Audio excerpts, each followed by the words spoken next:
विद्विषावहै। ॐ शान्ति शान्ति शान्तिः। शङ्करं शङ्कराचार्यं केशवं बादरायणं सूत्रभाष्यकृतो वन्दे भगवन्तो पुनः पुनः। ईश्वरो गुरुरात्मेति मूर्तिभेदविभागिने व्योमवद्व्याप्तदेहाय दक्षिणामूर्तये नमः। ॐ शान्ति शान्ति शान्तिः। भगवान शंकराचार्य महाराज आत्मा अनात्मानो विवेक बताई रह्या छे। जे ग्रंथનું નામ જ છે વિવેક ચૂડામણી। આત્મા અનાત્માનો વિવેક મુખ્ય છે। શરૂઆતમાં આત્મા અનાત્મા વિવેક થવો જોઈએ। બંનેને અલગ અલગ જાણવું જોઈએ। આત્મા શું છે, અનાત્મા શું છે, આ બંનેને ઠીક ઠીક જાણવું જોઈએ। આ વિવેક ન થયો હોય તો આત્માનો બ્રહ્મ તરીકે જ્ઞાન ન થાય। કારણ કે આત્મા હજી અનાત્મા સાથે જોડાણેલો છે, એટલે ઉપાધિ સાથે પોતાને બ્રહ્મની કલ્પના કરશે। એ ઉપાધિ સાથે બ્રહ્મ નથી, કેવળ નિર્ગુણ આત્મા, કુટસ્થ આત્મા જ બ્રહ્મ છે। કોઈ પણ ઉપાધિ એની સાથે રહેવી ન જોઈએ। એ રીતે સ્પષ્ટ આત્માનું જ્ઞાન હોવું જોઈએ। એટલે એ મુખ્ય સાધના એ છે કે આત્મા અનાત્માનો પાકો વિવેક થાય। એ વિવેકના પ્રકરણમાં જે પંચકોશ છે, જે જીવની ઉપાધિ છે, એ પંચકોશને ઉપાધિને કારણે પોતાને એ આત્મા પોતાને જીવ માને છે, કરતા ભોગતા માને છે। એ સત્ય નથી, એ મિથ્યા છે। જે અનુભવ છે શરીર આદિનો કે હું શરીર છું એવો, એ મિથ્યા અનુભવ છે। સત્ય તો આત્મા ચૈતન્ય છે, સચ્ચિત આનંદ સ્વરૂપ છે, પૂર્ણ છે, વ્યાપક છે। એ આત્માનું સ્વરૂપ છે। પણ આ ઉપાધિની સાથે એક થવાથી પોતાને દેહવાળો માને છે, કરતા ભોગતા માને છે। આ માન્યતા બધી ખોટી છે। આ માન્યતાને દૂર કરવી જોઈએ। એ માન્યતા શાસ્ત્ર જ્ઞાનથી દૂર થઈ શકે। માટે એ ચૈતન્ય વ્યાપક છે, એના માટે શાસ્ત્ર જ પ્રમાણ છે। એ રીતે ચર્ચા કરી રહ્યા છે। એમાં શિષ્યએ પ્રશ્ન કર્યો છે કે આ અનાદિ, આ ઉપાધિ છે, પંચકોશ આદિ બુદ્ધિ કે એ અનાદિ છે, એટલે કે ક્યારે ઉત્પન્ન થયું એ કહી શકાય એમ નથી। એને અનાદિ કહેવાય। જે શરૂઆત થઈ હોય એને આદિ કહેવાય। આને ક્યારે શરૂઆત થઈ છે એવું કોઈ પ્રમાણ નથી। એટલે કે છે અનાદિ છે, અને બ્રહ્મ પણ અનાદિ છે, આત્મા પણ અનાદિ છે। આત્માની પણ ઉત્પત્તિ નથી। તો પછી આ અનાદિ જે આ ઉપાધિ છે, તો એનો નાશ ન થઈ શકે અનાદિ હોય એનો। અને નાશ ન થાય તો જીવભાવ બન્યો રહેશે, કરતા ભોગતા બન્યું રહેશે, જન્મ મરણનું ચક્ર બન્યું રહેશે। તો આ જીવને મુક્તિ ન મળે તો પછી આ શાસ્ત્ર અધ્યયન સાધના આ બધું ખોટું થાય છે. આ પરિશ્રમ પુરુષાર્થ આપણો બધો નકામો જાય છે. એ શિષ્યનો પ્રશ્ન છે. એ પ્રશ્નના જવાબમાં ગુરુજી વર્ણન કરે છે કે જે આ અનાદિ ભલે છે ઉપાધિ, અંશકોશ આદિ શરીર બધું, પણ એ જ્ઞાન થવાથી નાશ પામે છે. અનાદિ હોવા છતાં શાંત છે, એટલે કે નાશ પામે છે જ્ઞાનથી. જેવી રીતે સ્વપ્નમાં આપણને નિત્યપણું લાગે કે આ સ્વપ્ન આપણા દાદાઓ દાદાઓ બધા એ રીતે અહીંયા રહેતા આવ્યા છે અને આપણે પણ અહીંયા રહી છીએ, એવું આપણને સ્વપ્નકાળે ભાન થાય કે અનાદિકાળથી આપણે અહીંયા રહી છીએ. પણ એ જ્ઞાન આપણું ખોટું છે, કારણ કે સ્વપ્નની શરૂઆત જ હમણાં 2 મિનિટ પહેલાં થઈ છે અને ત્યાં અનાદિપણું દેખાય છે. અને જાગતા બધાનો અંત આવી જાય છે. જે અનાદિપણાનો અનુભવ છે સ્વપ્નમાં, એનો જાગતા જ અંત આવી જાય છે. એમ આ જાગ્રત પણ અનાદિ દેખાય છે, પણ એ જ્ઞાન થતાં જ એનો અંત આવી જાય છે. એ આત્મજ્ઞાન પોતે બ્રહ્મ છે એવું જાણે એટલે આ બધી ઉપાધિનો અંત આવી જાય છે.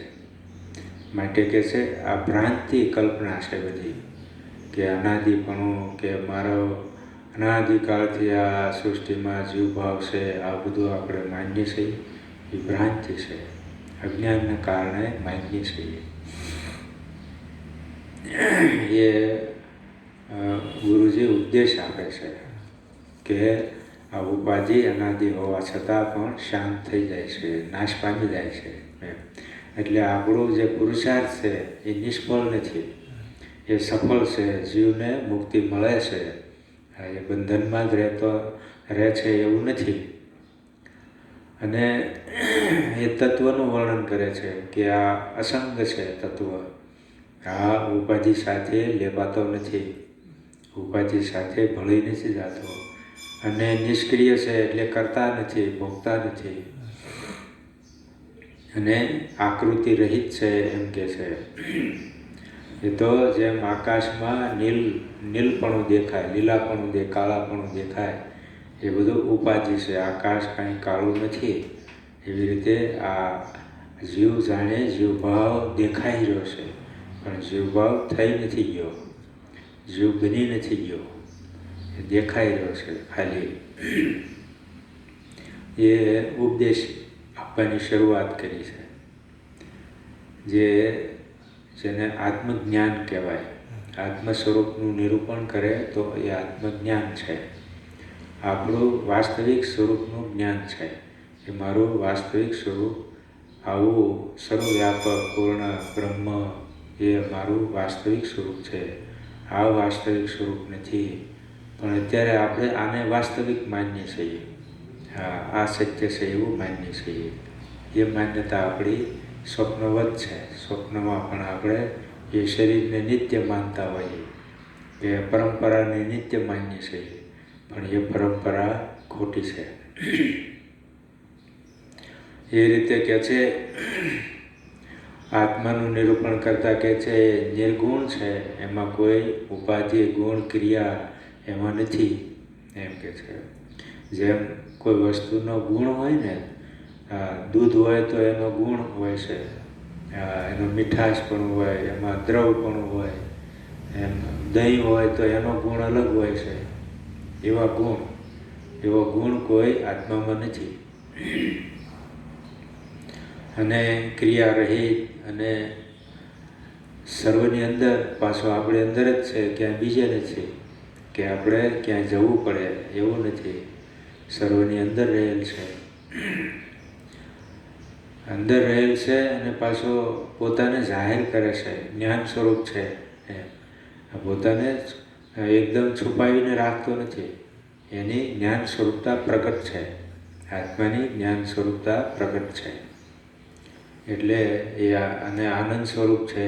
જે આનંદ આપણે પ્રાપ્ત કરવાનો છે, જે આનંદ આપણને ઈચ્છીએ છીએ કે આપણે આનંદ મળે, સુખ મળે, એવું બધા જીવો ઈચ્છે છે. તો એ આનંદ સ્વરૂપ છે. અને કે છે પોતાની અંદર સાક્ષી રૂપે રહેલો છે. આ બધી વસ્તુનું જ્ઞાન થાય છે, બધો વ્યવહાર થાય છે, તો એ સાક્ષી છે. એને સાક્ષીને કારણે આ બધો વ્યવહાર થાય છે. અને આની પ્રાપ્તિ કે છે આ બુદ્ધિની અંદર આની પ્રાપ્તિ છે. આપણને આ સર્વવ્યાપક છે તો પ્રાપ્ત ક્યાં થાય? તો કે આપણી બુદ્ધિમાં જ પ્રાપ્ત થાય. આપણી બુદ્ધિમાં જ એ વિશેષ તરીકે પ્રગટ થાય, વિશેષ તરીકે પ્રાપ્ત થાય.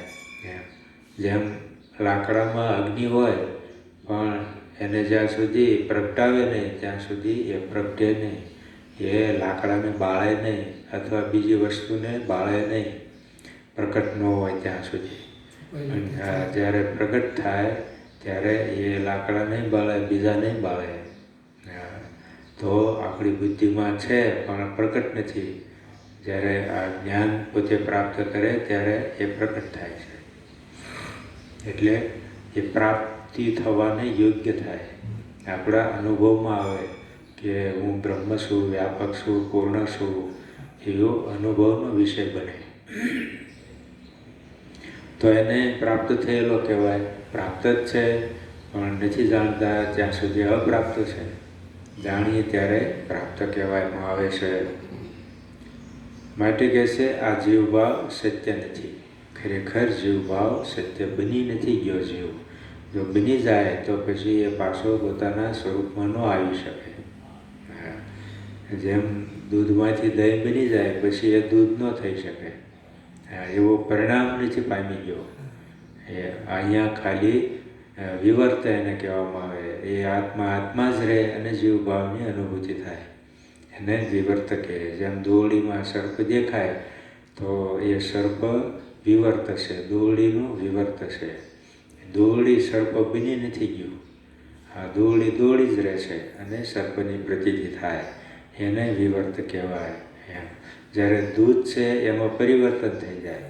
આ દૂધ રહીને દહીં ન થાય, એમાં પરિવર્તન થાય અને દહીં બને. એમ આ આત્મા બ્રહ્મ પરિવર્તન નથી થતું. એમાં કોઈ ફેરફાર ન થાય. પોતાનું સ્વરૂપ એમનામ જ રહે અને આ જગતની પ્રતીતિ, જીવની પ્રતીતિ આ બધું કરાવે. એ એની માયા શક્તિ છે. બ્રહ્મની એવી માયા શક્તિ છે જેને કારણે આ બધું ભાસ થાય છે. માટે સત્ય નથી. જે ભાસ થતો હોય એ વસ્તુ સત્ય ન હોય. જેમ દોરડીમાં સર્પ છે એ સત્ય નથી. જ્ઞાન થાય દોરડીનું તો સર્પ નિવૃત્ત થઈ જાય. એ રીતે ભાસ કહેવાય એને. માટે આ જીવભાવ કહે છે અવાસ્તવિક, એટલે ખરેખર સત્ય નથી. અને અજ્ઞાન તો દૂર થતાં રહેતો નથી. અજ્ઞાન કાળે જ એની પ્રતીતિ થાય છે, જ્ઞાન કાળે એની પ્રતીતિ નથી. એ રીતે આ આપણું સ્વરૂપ બતાવે છે. આ જીવનું સ્વરૂપ બતાવે છે. જીવનું સ્વરૂપ આવું છે, આવું નિર્ગુણ, નિરાકાર, નિર્લેપ, અસંગ એવું સ્વરૂપ છે. એવું પોતાને જાણે તો આ ઉપાધિ દૂર થઈ જાય. આ ઉપાધિ મિથ્યા થઈ જાય. એ ઉપાધિ કોઈ સત્ય નથી.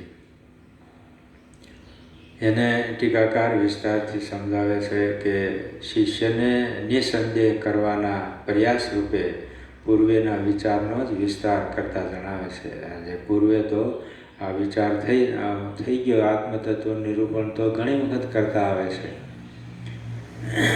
આત્મા તો સત્વ, રજસ, તમસ જેવા ગુણથી રહિત છે. એમાં કોઈ ગુણ નથી આવા સત્વ, તમસ. આ તો ઉપાધિમાં છે. બધા ગુણો પ્રકૃતિના છે. અર્થાત માયાથી જ સર્વનો સાક્ષી એમ કે છે. માયાથી અતીત છે. માયા વિદ્યા એ તત્વમાં નથી. એ સર્વનો સાક્ષી છે અને કોઈ પણ કર્મ કે ક્રિયા રહિત અક્રિય છે. સર્વવ્યાપક તથા જ્ઞાન સ્વરૂપ છે એમ કહે છે. બધી ઉપાધિમાં વ્યાપક છે. ઉપાધિ એને કારણે છે, આત્માને કારણે ઉપાધિ છે. ઉપાધિ સ્વતંત્ર નથી, એટલે એ ચૈતન્યને બાંધી ન શકે, પણ અજ્ઞાનથી બંધન હોય એવું લાગે છે. ખરેખર બાંધી ન શકે. ઉપાધિ તો અલ્પ છે, મિથ્યા છે. એ સત્ય વસ્તુને કેવી રીતે બાંધે? બાંધી ન શકે, પણ એવું લાગે છે, બંધન છે એવું લાગે છે. માટે આ સાક્ષી અને કોઈ પણ કર્મ કે ક્રિયા રહિત અક્રિય સર્વવ્યાપક આવો આ આત્મા છે. આવા સચ્ચિત આનંદરૂપ આત્માને માત્ર ભ્રાંતિ દ્વારા જીવભાવ પ્રાપ્ત થયો છે. ભ્રાંતિથી, અજ્ઞાનથી જીવભાવ પોતાને માને છે. આત્મા કંઈ દ્રશ્ય કે જ્ઞેય વસ્તુ નથી, આ દ્રશ્ય વસ્તુ નથી. આત્માનું ક્યારેય દ્રશ્ય રૂપે આપણને દેખાવાનું નથી.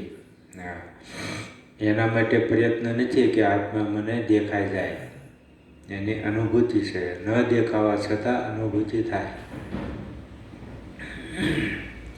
માટે કદાપી પ્રત્યક્ષ થઈ શકે એમ નથી. પ્રત્યક્ષ એટલે સામે દ્રશ્ય થઈ શકે એમ નથી. આપણને એવું જ મનમાં આવી ગયું છે કે કોઈ પણ વસ્તુ મને દ્રશ્ય થાય ત્યારે જ મેં જાણી કહેવાય, એવું આપણા મનમાં સંસ્કારો છે. બધી વસ્તુ આપણે દ્રશ્ય તરીકે જોઈએ છીએ. તો એવી રીતે આત્માને કે પરમેશ્વરને તે દ્રશ્ય તરીકે જોવો છે, પણ એ સંભાવના નથી. દ્રશ્ય તરીકે જોઈ શકાય એમ નથી. એ જે રીતે છે એ રીતે જ એની અનુભૂતિ છે. અનુભૂતિ નથી એવું નથી. દ્રશ્ય નથી પણ અનુભૂતિ છે. એ અનુભૂતિ થાય છે એટલે એ પ્રાપ્ત કહેવાય. અનુભૂતિ થાય એ જ એની પ્રાપ્તિ છે. એટલે એ પ્રત્યક્ષ થઈ શકે નહીં. આત્મા તો દેશકાળ વસ્તુગત મર્યાદાથી મુક્ત છે. આ બધી મર્યાદાથી મુક્ત સર્વવ્યાપક છે. અને દ્રશ્ય વસ્તુ હંમેશા નાની હોય વસ્તુ એ દ્રશ્ય થાય, વ્યાપક વસ્તુ દ્રશ્ય થાય. આ આકાશ દ્રશ્ય છે પણ બધું ક્યાં જોઈએ આપણે? દ્રશ્ય છે, જોઈ લો ને આખું આકાશ. તો એ સંભવ નથી. આપણી ઇન્દ્રિયોમાં મર્યાદા છે, સીમિત છે. એટલે વ્યાપક વસ્તુ આપણે બધી એકસાથે ન જોઈ શકીએ. આપણી મર્યાદા કેટલી છે કે આ હાથ છે એનો આ સામેનો ભાગ જ આપણે જોઈ શકીએ, પાછળનો નથી જોતા. એટલી મર્યાદા છે. હવે એને આપણે આત્માને જોવો છે, પરમેશ્વરને જોવો છે, તો કઈ રીતે જોવાનું છે?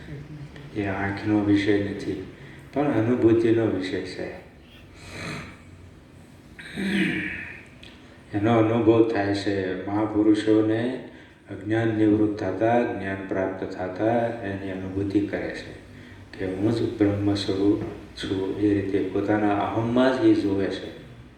અહમ જ બ્રહ્મ છે. જે અહમ જીવ તરીકે અત્યારે અનુભવમાં આવી રહ્યો છે એ જ અહમ બ્રહ્મ તરીકે એની અનુભૂતિ છે. એ રીતે અનુભવ થાય.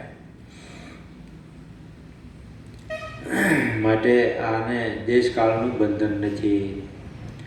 પરંતુ જે ક્ષણે જીવાત્માનું આત્મ અજ્ઞાન દૂર થઈ જશે તે ક્ષણે જ એને આત્મ સાક્ષાત્કાર થઈ શકે એમ છે.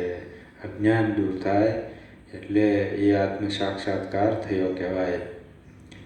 અજ્ઞાનરૂપી આવરણ છે જે કારણ શરીર તરીકે કહેવામાં આવે છે. અજ્ઞાનને કારણ શરીર કહે છે. એ મૂળ કારણ શરીરની નિવૃત્તિ માટે જ આ પ્રયત્ન છે બધો. એ નિવૃત્ત થાય એટલે આ બંને શરીરો નિવૃત્ત થઈ જાય, સ્થૂળ શરીર અને સૂક્ષ્મ શરીર.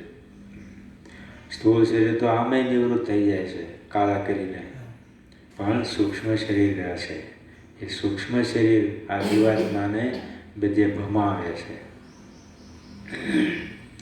અને આ અજ્ઞાન છે ત્યાં સુધી સૂક્ષ્મ શરીર રહે. અજ્ઞાન દૂર થાય એટલે સૂક્ષ્મ શરીર પણ ભંગ થઈ જાય અને એક આત્મા જ બાકી રહે છે. એટલે પ્રયત્ન અજ્ઞાન નિવૃત્તિનો છે. તત્વ તો અનુભવ થઈ જ રહ્યો છે, તત્વનો અનુભવ થઈ જ રહ્યો છે, પણ તત્વ તરીકે નહીં, જીવ તરીકે અનુભવ થઈ રહ્યો છે. એ અજ્ઞાનને કારણે. અજ્ઞાન દૂર થતાં તત્વ તરીકે અનુભૂતિ છે. એની અનુભૂતિ માટે કોઈ પ્રયત્ન નથી. પ્રયત્ન છે અજ્ઞાન નિવૃત્તિ માટે. અજ્ઞાન નિવૃત્તિ માટે આ બધો પુરુષાર્થ છે. શાસ્ત્ર પણ અજ્ઞાન નિવૃત્તિ માટે જ છે, તત્વ બતાવવા માટે નહીં. તત્વ બતાવવાનું નથી. એને તત્વ તો પ્રાપ્ત જ છે, એને શું બતાવવાનું હોય? માટે આત્મસાક્ષાત્કાર થઈ જાય છે. અજ્ઞાન દૂર થતાં આત્મસાક્ષાત્કાર થઈ જાય છે. મુક્તિ કે મોક્ષ કંઈ કર્મ દ્વારા પેદા કરવાની વસ્તુ નથી. આ કોઈ કર્મથી આ ઉત્પન્ન નહીં થાય મુક્તિ. અને કર્મથી વસ્તુ ઉત્પન્ન થાય એ નાશવાન હોય, એ નિત્ય ન હોય. જે કર્મથી જે પહેલાં વસ્તુ નથી અને અત્યારે ઉત્પન્ન કરી છે તો એ નાશવાન છે. આ તો પ્રાપ્ત જ છે. અજ્ઞાન અવસ્થામાં પ્રાપ્ત છે, પણ જાણતા નથી.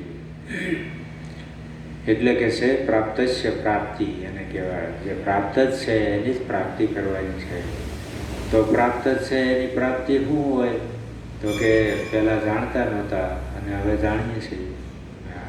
આપણા જ ઘરમાં વસ્તુ હોય પણ આપણે જાણતા ન હોય તો આપણે એનો ઉપયોગ ન કરી શકીએ. ઘરમાં જ પડી છે, પણ જાણીએ ત્યારે એનો ઉપયોગ થાય, જ્યારે એ કામમાં આવે, ત્યારે આપણને એમ થાય આ વસ્તુ છે મારી પાસે. એમ આત્મા પ્રાપ્ત જ છે પણ નથી જાણતા ત્યાં સુધી આપણને એનો લાભ મળતો નથી.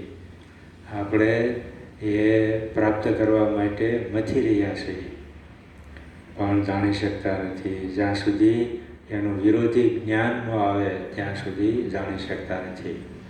એ જ્ઞાન આવવું જોઈએ, ત્યારે અજ્ઞાન દૂર થાય. આ ઉપરથી સમજાય છે કે પ્રાપ્ત હોય અજ્ઞાન દૂર થતાં સહજ અનુભવાય છે. અને આ ઉપરથી સમજાય કે જે મુક્તિ મર્યાદિત દેશકાળમાં કરેલા પ્રયત્નથી પેદા ન થાય, તેમ જીવભાવની નિવૃત્તિ દેશકાળમાં કરેલા કોઈ પણ કર્મથી થઈ શકે નહીં. એ ઉત્પન્ન થતી નથી મુક્તિ. મુક્તિ નિત્ય છે, એની જ પ્રાપ્તિ છે, બંધન છે જ નહીં. અવિવેક કે અજ્ઞાનની નિવૃત્તિ થાય તો જ જીવભાવની નિવૃત્તિ થઈ શકે. અને આવી જીવભાવની નિવૃત્તિને જ બ્રહ્મભાવની પ્રાપ્તિ કહે છે. એમ કહે છે એ જ બ્રહ્મભાવની પ્રાપ્તિ છે. જીવભાવ દૂર થાય તો એ બ્રહ્મ જ છે. એને મુક્તિ કહેવામાં આવે છે. એ મુક્ત થયો, જીવ મુક્ત થયો એવું કહેવાય. એનો નાશ નથી થતો. એનામાં જે નાનાપણું છે, અજ્ઞાન છે, એ જ દૂર થાય. વ્યક્તિ તો એનો જ રહેવાનો છે. જે બ્રહ્મ તત્વ છે, આત્મા છે, એ તો આત્મા રહેવાનો જ છે. પણ હવે એની વ્યાપકતા પોતે જાણે મારી આવી વ્યાપકતા છે. જેમ પેલો રાજાનો કુંવર જાણે કે હું તો રાજકુમાર છું, તો એ વ્યક્તિ તો રહ્યો ને.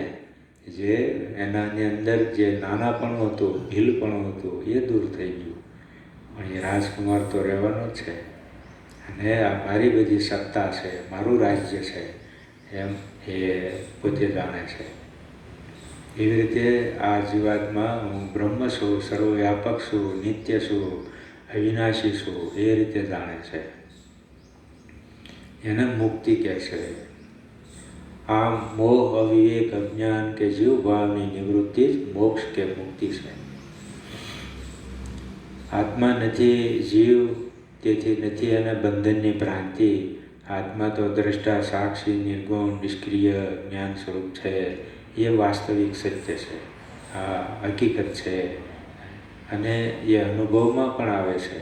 આપણે જ્યારે આત્મા વિશે વિચાર કરીએ તો એ નિત્યતા એની દેખાય છે. આ શાસ્ત્ર બતાવે છે એટલે છે એમ નહીં, આપણા અનુભવમાં પણ આવે છે કે આ જાગ્રતમાં આત્મા છે, આત્માને કારણે આ જાગ્રત અવસ્થા છે, પછી આત્માને કારણે એ સ્વપ્ન અવસ્થા છે, ત્યાં પણ આત્મા, ત્યાં પણ હું છું એમ.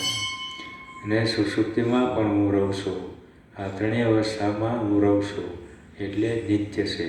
ભાઈ 3 અવસ્થાથી બીજી કોઈ અવસ્થા છે જ નહીં. એટલે પાછું જાગૃત થાય, પાછું સ્વપ્ન, પાછું સુષુપ્તિ, આ રીતે ચક્ર ચાલ્યા કરે. પણ એ ચક્રમાં હું કાયમ રહેવાવાળો છું, એ નિત્યતા બતાવે છે. આત્માની નિત્યતા બતાવે છે. ક્યારેય એનો અભાવ ન હોય એવો કાળ નથી આવતો, કે આત્મા થોડા સમય માટે નથી રહેતો એવો કાળ નથી આવતો. એ નિત્ય રહેશે, દરેક કાળમાં એ રહેશે. આ એની ઉપાધિ છે એ લીપ થઈ જાય, પ્રગટ થાય, એ થાય છે કે આ બુદ્ધના સૂક્ષ્મ શરીર, સ્થૂળ શરીર બધું લીપ થઈ જાય, ઉત્પન્ન થાય, જાગૃત થાય, આ બધું થાય. It's 9:30 a.m. છે એ તો નિત્ય રહેશે. એમાં કોઈ લીપ થતો હોય, પ્રગટ થતો હોય એવું નથી. આપણને એવું લાગે કે સુષુપ્તિમાં કાંઈ રહેતું નથી, હું અહીંયા નથી રહેતો એવું આપણને લાગે છે. પણ એ બુદ્ધિની સાથે એકતાને કારણે લાગે છે. બુદ્ધિ છે એ લીન થઈ જાય છે અને આપણે બુદ્ધિ સાથે એક થઈ ગયા છીએ, તો આપણને એમ લાગે કે સુષુપ્તિમાં કાંઈ રહેતું નથી, હું અહીંયા નથી રહેતો એવું લાગે છે. પણ ખરેખર એ સુષુપ્તિમાં જે સુખનો અનુભવ થાય છે એ આત્માને થાય છે. એ આત્મા અનુભવ કરવાવાળો રહે છે. નહીંતર સારી ઊંઘ આવી એવું કે કોણ? કોઈ જો અનુભવ ન કરતો હોય તો મને સારી ઊંઘ આવી એવું કોણ કહે? પણ આપણે જાગીને કહીએ છીએ આજ મને સારી ઊંઘ આવી, હા કાલ નહોતી આવી. એમ બેનો તફાવત આપણને ખબર પડે ને? તફાવત ખબર પડે છે કે ઘણી વખત નથી સારી ઊંઘ આવતી, ઘણી વખત સારી આવે છે. તો એ તફાવત જાણવાવાળો કોણ છે? કે એ આત્મા છે, એ નિત્ય છે. માટે એનો ક્યારેય અભાવ થતો નથી. અને એને જ તે આ ઉપનિષદ વ્યાપક, પૂર્ણ, સચ્ચિદાનંદ એવું કહે છે. આપણે પૂર્ણ નિત્ય હોય, કાયમ રહેતા હોઈએ, પણ આપણને કંઈ જ્ઞાન ન થતું હોય તો આપણે એવું નિત્યપણાને શું પ્રાપ્ત કરીને શું કામ છે? પણ જ્ઞાન સ્વરૂપ છે એમ કહે છે. નિત્ય છો અને જ્ઞાન સ્વરૂપ છો. પણ ખાલી જ્ઞાન સ્વરૂપ હોય પણ આનંદ સ્વરૂપ ન હોય તો શું કામ? તો કે નહીં, આનંદ સ્વરૂપ છો તમે. નિત્ય છો, જ્ઞાન સ્વરૂપ છો અને આનંદ સ્વરૂપ છો.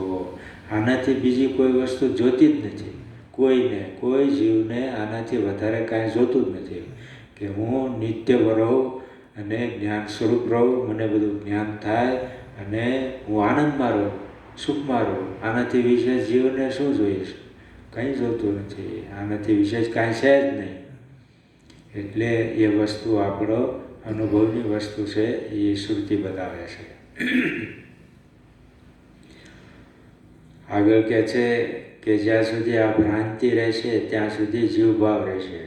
આ ભ્રાંતિ દૂર થતાં એ સ્વરૂપની પ્રાપ્તિ કરશે, એ બતાવે છે.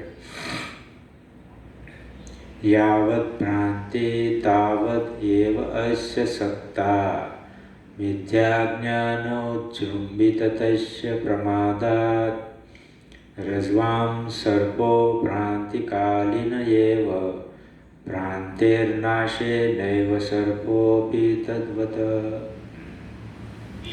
એ રજ્જુ અને સર્પના દ્રષ્ટિથી સમજાવે છે કે આ જ્યાં સુધી ભ્રાંતિ છે, અજ્ઞાન છે કે હું જીવ છું, કરતા છું, ભોગતા છું, આ અનાદિકાળથી આ ચાલ્યું આવે છે. કરતા, ભોગતા, જીવ, આ બધું એ મુખ્ય આપણા જીવનમાં એ દેખાઈ રહ્યું છે, અનુભવાઈ રહ્યું છે કે હું કરતા છું, ભોગતા છું.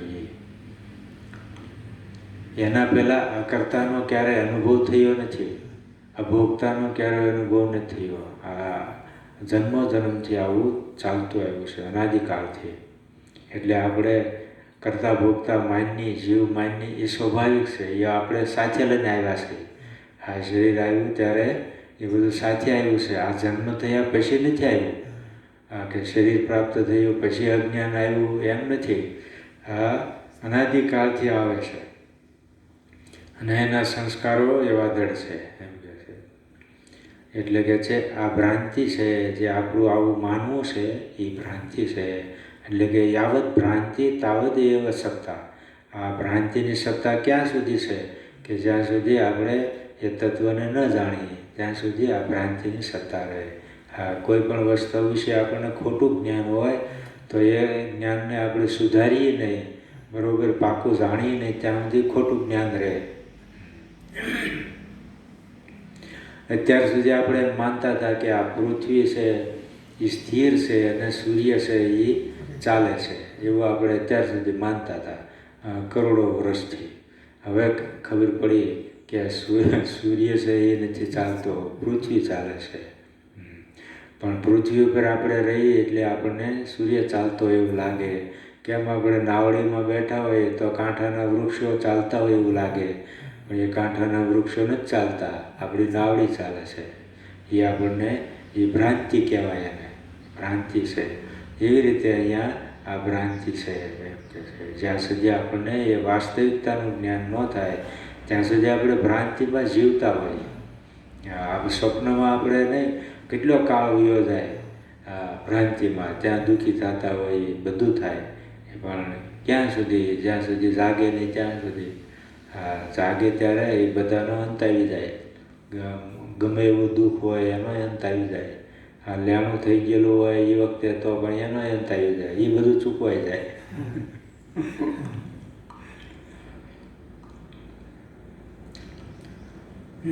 એટલે કે છે આ જેમ દોરડીમાં સાપની ભ્રાંતિ છે અને એ ભ્રાંતિને કારણે સર્પ છે અને સાચો છે એવું લાગે. પણ કે દોરડીનું જ્ઞાન થાય તો એ ભ્રમનો નાશ થઈ જાય. આપણને પ્રકાશ કરે તો ખબર પડે આ તો દોરડીનો કટકો પડ્યો છે, એ ત્યાં સર્પ છે જ નહીં, હતો જ નહીં. ભ્રાંતિકાળે જે વસ્તુ દેખાય એ હોતી નથી. અને આ ભ્રાંતિકાળે આ જીવ ભાવ છે એ જ્ઞાનકાળે રહેતો નથી. એ રીતે કહે છે કે જ્યાં સુધી ભ્રમ છે ત્યાં સુધી અજ્ઞાનને લીધે આ મિથ્યા જ્ઞાનથી ઉપજેલા આ જીવભાવ, મિથ્યા જ્ઞાનથી ઉપજેલો આ જીવ છે. ખોટા જ્ઞાનમાં આપણે જીવી રહ્યા છીએ. ત્યાં સુધી કહે છે આ જીવની સત્તા છે.